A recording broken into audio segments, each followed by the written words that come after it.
Welcome back to Boruto Anime Review, episode number 162. This one I'm viewing the 106th episode of the anime of the Boruto Naruto Next Generation series, Tightening the Net, and the 49th chapter of the manga, Prepared. Yep, this one, believe it or not, it picks up exactly where last week's episode left off, where he's trying to have basically Team 7 try to escape from the village that mainly is in the land of silence. Yeah, they can get out of the mansion, no problem. And they get outside and they're basically running, and of course they're able to track them via basically a scent on Boruto's arm. Yeah, because last episode, he managed to get some perfume. I think some perfume dropped a gas form on top of him, and that's what caused him to be covered with the stuff. So I'm like, okay, that's interesting. Yeah. And so they find a way to get it off. So Mitsuko's idea, well, I have to separate because Mitsuko goes with Boruto and Sadaru goes with Konohamaru. So his best solution is to drop Boruto in a drainage ditch full of basically crap. Yeah, even Boruto's like, yeah, that's a terrible idea. And he gets forced in there anyways, just cuz. And then Mr. like, yeah, this is a bad idea. And then they just swim downstream in crap until they eventually reach a well just by sheer coincidence. So they clean the stuff off, like everything is okay, and then they're pursued by a dog who somehow picked up their scent. Somehow. Like they said, oh yeah, it's impossible to camouflage the scent. No, it's not impossible.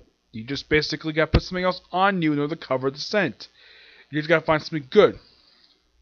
So, they managed to get away from some pursuers, and they figured, okay, we need to figure a way to get out of the village. Like, Bart's like, oh, I know a short way possible. So he meets Go, doing the most silliest thing in the whole episode. They steal an airship. Yep, and this would have been great if, in fact, the airship was freaking fast.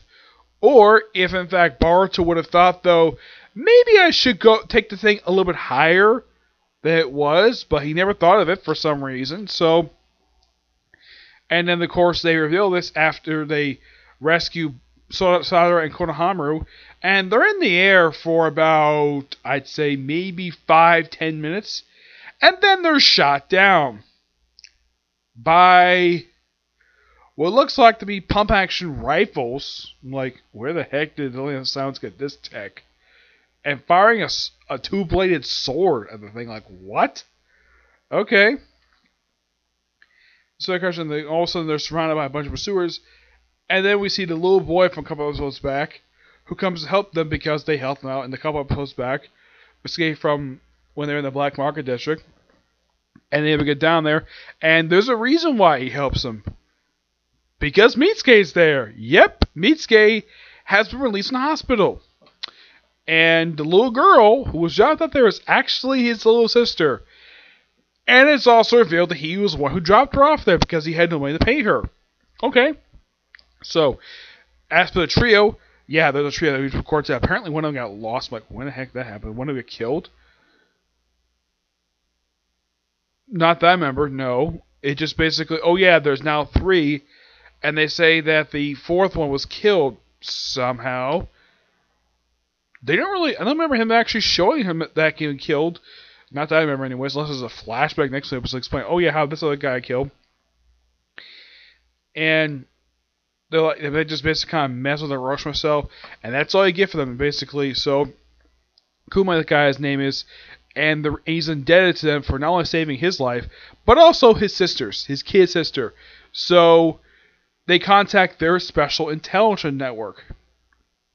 Now, before this, what was Sadaru and Konohamaru up to? Well, he disguises himself as a doctor again, and tries to go to that same shop, and they get found out really easily, because they found the actual one tied up in a deserted house. So, as in the case of his kids, he's able to contact his own intelligence network via something that, believe it or not, is actually real technology. pipes people can talk into. Yes, this is actually real tech that is actually not used anymore, believe it or not. I believe they stopped using it back in the 40s. Yeah, it's a special pipe. It says you can just simply just talk it. You simply just talk into, and you can talk to somebody about a couple decks below, or at least basically somewhere placed on. This usually is a tactic used on a submarine or like a ship. I mean, I've seen pictures of these damn things. I've never seen these things in person, but yeah, this is actually based upon real tech. Yeah, this is a real thing that ships use. Never heard of it used in underground before, but okay. So, thanks to this kid's intelligence network, they're able to find it using the domestic path. I'm like, okay. And I love the fact the little girl refers to Sadara as big sister and the guys as big brothers, which is so adorable. The fact that she does that. So, they got it, no problem. And they figured, okay, we need to find, they're probably not far from the village. Okay. So, and they're outside the village for less than a minute, and then they're attacked by lightning style by 3 pursuers. Who are these guys? Well, in the teaser shown next week, there are 3 shinobi from the Hidden Cloud Village. Why are they here? Oh yeah, and also, I forgot for the next thing. Also, the guy who showed up 2 episodes back, actually up in last week's episode, saw him briefly. Is like, oh, he looked like some wannabe assassin. I'm not sure who the heck this guy is. And then he shows up here for a brief scene where apparently they decided to massacre a bar off screen. Oh, and he says his meat tastes like sand. I'm like, okay. And the only way we know he commits his crime is that they show, like, after he throws his knife into the dartboard. Yes, an electronic dartboard. And this is actually the second time I've seen this in fiction, where people take a butter knife and throw it at a dartboard. The last time I saw this happen, believe it or not, was actually in the film Snow Dogs. Yes, they actually had a scene in the film where a whole dartboard was covered with butter knives. Because apparently the bar owner didn't bother to get darts for some reason. I have no idea why. But yeah, this episode was good. I like the ending is at least interesting to say the least, and makes me look forward to next week's episode. Looks like the assassin is gonna get involved next week. That's gonna be interesting though. So it looks like, yeah, the time land silence is done from what I can tell in that village anyways. Alright, now moving on to the 49th chapter manga, Prepare. First day with one coverage of the leader of Kara. Yeah, he shows up with the cover image of this chapter. Not Bard this time, it's him. The chapter starts out exactly where last chapter left off, basically a month ago. We have Jog arrive at the Hidden Leaf Village. And that, well, Miji Urchu has been ordered, and we evacuate. Even evacuate, let me see through the walls. Looking for, he's like, inefficient. And everyone's like, compared, like, police station must not evacuate civilians. Good, Tatsubi, okay, also, only Lord 7th and Uchiha Sasuke with Dewa Okatsuki. Now let's get the word, pass the word. Roger. Alright, hang on. And of course Boruto wants us to help out, like, don't keep making me repeat myself, Boruto. You're back with like everybody else. Go ahead, Sasuke. I'm pretty much back. I'm looking for somebody. Come on, can you know who he is? We see some of the guards basically take him on, and they're pretty much taken out pretty easily by Jogging. And of course, Naruto goes off by himself. He's moving fast. We see, looks like Sai's here as well, and he takes Kawanaki with him. Like, there's his Black Ops facility. It's not listed any of the villagers' progress, but there's little chance either Shinobi know by. Why there for now? Come with us. You're a traitor to him. If he sees you, he'll likely attack. I've forgotten to mention, but he has a Byakugan. We won't stand up for underground, as you can see through walls. Thanks to the warning, but the facility is well protected against such buildings. Don't worry. I see. I'll take you off on it. Thanks, Sasuke. We're always sorry, we're always depending on you two. Can't be helped. And then Boruto really wants to help out. And of course, Naruto is basically facing him on. And then he goes to Kila mode. Well, not immediately. Like, oh, you're Isuke. So. I heard about. Yeah. That's what happened against Boruto. Sadara said that you underwent a change, and he took him down using critical power. He says, "Mars, tell me the incident a couple chapters back, where he got turned to this strange form. It's like something to do with Momoshiki. Like by the time I came to, Boruto had been blown away bits, and he said it was totally insane to control it. Its karma has extended quite far, which means you might be starting not to be yourself. The thought of dying scares me, but I'm still prepared for it like every ninja. It just, if my body gets taken over, and I stop being myself, I don't know. Try everyone, so try more. So, and basically we have Naruto and Kintsugi just chatting for a while he's trying to wreck the frickin' village. And then Naruto finally goes to cave mode. And he stays like this the whole chapter. And they fight. Lots of fighting. Going through buildings. Sasuke helps out, like, I know he's Sharingan. You're late, Sasuke. How to prepare myself, huh? What do you mean? We're about to find out. More fighting. Fight. Big fight sequence.